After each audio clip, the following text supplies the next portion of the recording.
जुन्या आठवणींना उजाळा. सत्य कथा भाग 213. लेखक राजेंद्र लहान जाधव. अभिवाचन राजेंद्र लहान जाधव. शेती महामंडळातील निमगावाडीवरील जागा साईबाबा संस्थांनी घेतली होती आणि त्याच नगर मनोर रोडला धरम पॅलेस हॉटेल होतं. इंटरनॅशनल हॉटेलच्याच मालकीचं ते हॉटेल होतं. त्या ठिकाणी मी कोरोनाच्या काळात ड्युटी करू लागलो होतो.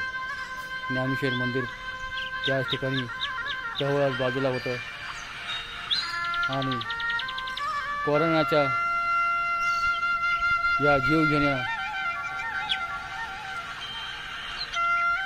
फार जीव घेणं म्हणजेच त्याला काय बोलावे हेही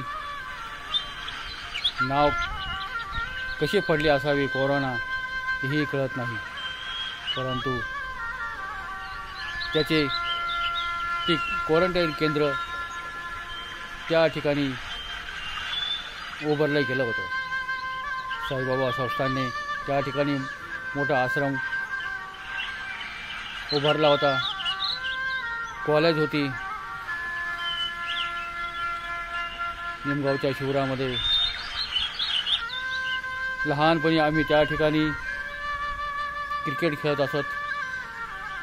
त्या जागेवरती भव्य अशी मोठी बिल्डिंगी त्या ठिकाणी उभारल्या होत्या आणि त्याच ठिकाणी कॉलेज पण होते, आश्रम पण होते. सर्व साईबाबा संस्थांनी ती जागा विकत घेतल्यामुळे त्या ठिकाणी सर्व विद्यार्थ्यांचे शिक्षणाची सोय झाली होती आणि भक्तांचीही सोय झाली होती. दूरदूरून येणारे भक्त त्या ठिकाणी राहत असत. त्या ठिकाणी क्वारंटाईन क्षेत्र उभारलं होतं. भयानक शांतता रोडला आणि हॉटेलच्याच पाठीमागे ते क्वारंटाईन केंद्र. प्रत्येक वेळेस हे डॉक्टर तेथील साहेब लोक येऊन सांगायचे आम्हाला मास्क लावण्यास सक्ती करायची आणि जास्त बाहेर हिंडू नका म्हणून सांगायची. आणि त्यातीलच जी पेशंट होती त्यांची नातलग मात्र त्या ठिकाणून जाणं येणं त्यांचं असायचं.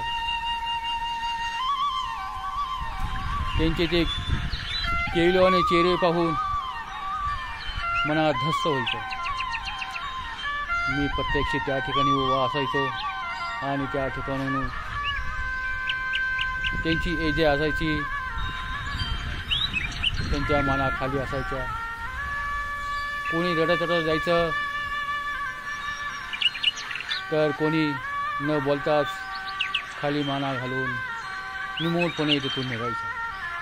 कधी कधी ॲम्ब्युलन्सचा भयानक कर्कश आवाज करीत गाडी त्या ठिकाणी निघून जायची आणि मग पुऱ्या शरीरात कंप सुटावा तसं वाटायचं. हे काय अपिरित घडलं आणि हा कसा भयानक रोग ह्या पूर्ती तलावर आला असे मनात हुरहुर वाटायची. ॲम्ब्युलन्स त्या ठिकाणाहून क्षणात पसार व्हायची.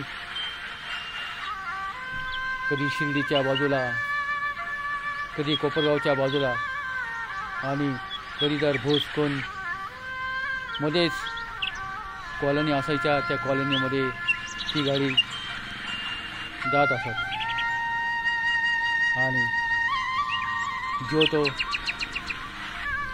कावरा वावरा पाहत होता. कोणीही बाहेर निघत नव्हतं. फक्त त्या ॲम्ब्युलन्समधील कर्मचारी त्यामध्ये बसेल असायची. तेवढी दुरून आम्हाला दिसत असत आणि आम्ही ते डोळ्यांनी पाहायचो आणि न कळत आमच्याही डोळ्यामध्ये अश्रू येत होते. काय करावे हेही आम्हाला समजेनासे झाले होते.